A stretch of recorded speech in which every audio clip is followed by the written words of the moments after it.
Welcome back ناظرین حیدرآباد میں ایک ہفتے کے دوران 3 قتل کے لرزہ خیز واقعات جو ہے وہ رپورٹ ہوئے ہیں۔ معاملہ اس میں سے جو سب سے زیادہ سنگین لگا کہ جی مبینہ طور پہ خاتون ٹیچر کا جو قتل ہونے کا معاملہ ہے اس کے اوپر بھی بڑی جو سوشل میڈیا پہ بھی ڈیبیٹ جو ہے وہ جاری ہے اور بڑا ہی تکلیف دہ معاملہ ہے۔ اور تینوں واقعات ہیں کیا، کس طرح سنگدل ماں نے اپنے بچے کو جو ہے وہ قتل کر دیا اور کیا کس طرح معاملات یہ سامنے آئے کہ معمولی تک کلامی پہ دوست قتل ہو رہے ہیں، یہ اس کی ڈیٹیلز کیا ہیں، اس حوالے سے جانتے ہیں بیورو چیف حیدرآباد عرفان عرفی صاحب سے۔ عرفان بتائیے گا، یہ 3 لرزہ خیز واقعات ایک ہفتے کے اندر رپورٹ ہوئے ہیں حیدرآباد کے اندر، کیا ملزمان گرفتار ہو چکے ہیں؟ جی بالکل، حیدرآباد میں ایک ہفتے کے دوران قتل کے یہ 3 واقعات رپورٹ ہوئے ہیں، جس میں ایک نوجوان ہے اس کو جو ہے بے دردی سے فائرنگ کر کے قتل کیا گیا ہے، وہ بھی دوستوں کے ہاتھوں دوست کا یہ قتل ہوا ہے۔ حیدرآباد کا علاقہ ہے بلدیا، جہاں پر پہلا جو یہ واقعہ ہوا ہے جس میں معمولی طلب کلامی کے بعد دوستوں نے اپنے دوست جو ہے عبدالعزیز کو جو ہے وہ فائرنگ کر کے وہ قتل کیا اور فرار ہو گئے، جس کے بعد پولیس نے اس قتل کے واقعے میں ملوث 2 ملزمان جو اس کے دوست ہیں اون اور عمران، ان کو حراست میں لیا ہے۔ جبکہ دوسرا واقعہ جو ہوا ہے وہ نسیم نگر کا علاقہ ہے حیدرآباد کا، جہاں پر یہ ایک اسکول ٹیچر ہے لڑکی جن کا نام جو عظمیٰ ہے، یہ گھر سے جب نکلی ہیں تو ان پر جو ہے سرعام شارہ پر فائرنگ ہوئی۔ فائرنگ کے نتیجے میں یہ شدید زخمی ہو گئی تھی اور اس کے بعد اسپتال میں دوران علاج یہ جاں بحق ہو گئی۔ اس حوالے سے ایف آئی آر درج ہوئی نسیم نگر تھانے میں اس اسکول ٹیچر لڑکی کی، اور اس کے بعد جو ہے ایک جو نوجوان ہے پریم جس کا نام ہے، اس کو پولیس نے حراست میں لیا، جس نے بتایا مبینہ طور پر دوستی نہ رکھنے پر جو ہے وہ اسکول ٹیچر جو ہے اس کو یہ اسکول ٹیچر یہ اسٹوڈنٹ نے مارا ہے؟ جی اسٹوڈنٹ نے مارا ہے اسکول ٹیچر کو؟ جی، یہ نوجوان ہے پریم، اس نے ان کو اکثر جو ہے وہ ان کو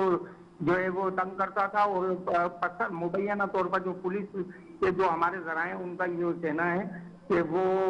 اس کو تنگ کرتا تھا، جس کے بعد جو ہے شارہ پر فائرنگ کر کر جو ہے اس کو زخمی کیا، اور دوران علاج جو ہے 3 گولیاں ان کو سینے میں لگی تھی، دوران علاج جو ہے یہ اسپتال میں جاں بحق ہو گئی۔ ٹھیک، جب اس حوالے سے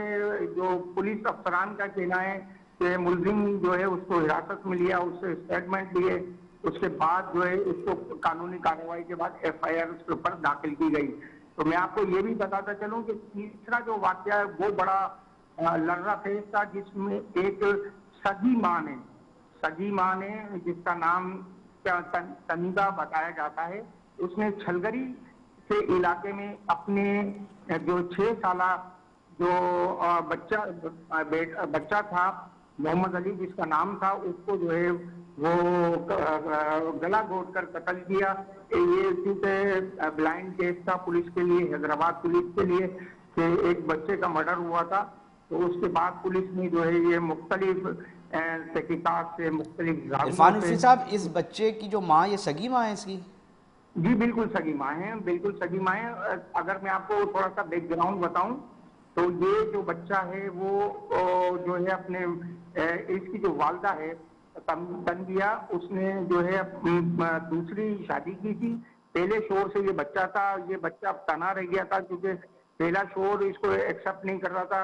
دوسرا شوہر اس کو قبول نہیں کر رہا تھا، تو یہ اپنی نانی کے گھر پر رہتا تھا اور بیمار بھی رہتا تھا۔ تو اب اسی حوالے سے بچہ بڑا وہ تھا، انہوں نے جو ہے اس کی والدہ اور سوتیلے باپ نے اس کو گلا گھونٹ کر قتل کیا، جس کے بعد اس واقعے کی جب تحقیقات ہوئی تو اس میں ان کے ملوث ہونے کی شہادتیں ملی، اور ایس ایس پی حیدرآباد عدیل حسین چاڈیو کی جانب سے ایک ٹیم تشکیل دی گئی، جنہوں نے ان کو حراست میں لیا، اور حراست میں لینے کے بعد جب ان سے تفتیش کی گئی تو انہوں نے اس قتل کا اعتراف کیا، اور انہوں نے بتایا کہ جو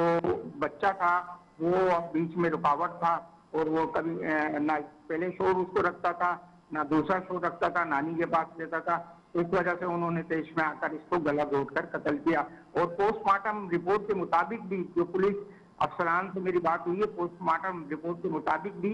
یہ جو بچے کی موت ہوئی وہ گلا گھوٹنے سے ہوئی ہے۔ بہت شکریہ عرفان عرفی صاحب، بیورو چیف حیدرآباد، ہمیں بہت ہی دل خراش واقعات جو رپورٹ ہوئے ہیں حیدرآباد میں 3، اس کے بیک گراؤنڈ سٹوریز آپ تک پہنچا رہے تھے۔ ناظرین ہمیں اس کا فیڈ بیک لازمی دیا کریں، ہم کوشش کرتے ہیں کہ شہر کے اندر ہونے والی جو اہم ترین سٹوریز ہیں پاکستان بھر کے، وہ آپ تک جو ہے وہ لا سکے۔ ہم چاہتے ہیں کہ آپ ہمیں فیڈ بیک ہمارے سوشل میڈیا اکاؤنٹس پہ لازمی دیں۔ پروگرام کا وقت اختتام کی طرف پہنچ چکا ہے، ہم پھر حاضر ہوں گے مختلف ایشوز کے ساتھ، مختلف سٹوریز کے ساتھ۔ جب تک اپنا بہت خیال رکھیے گا، اللہ نے کے بعد۔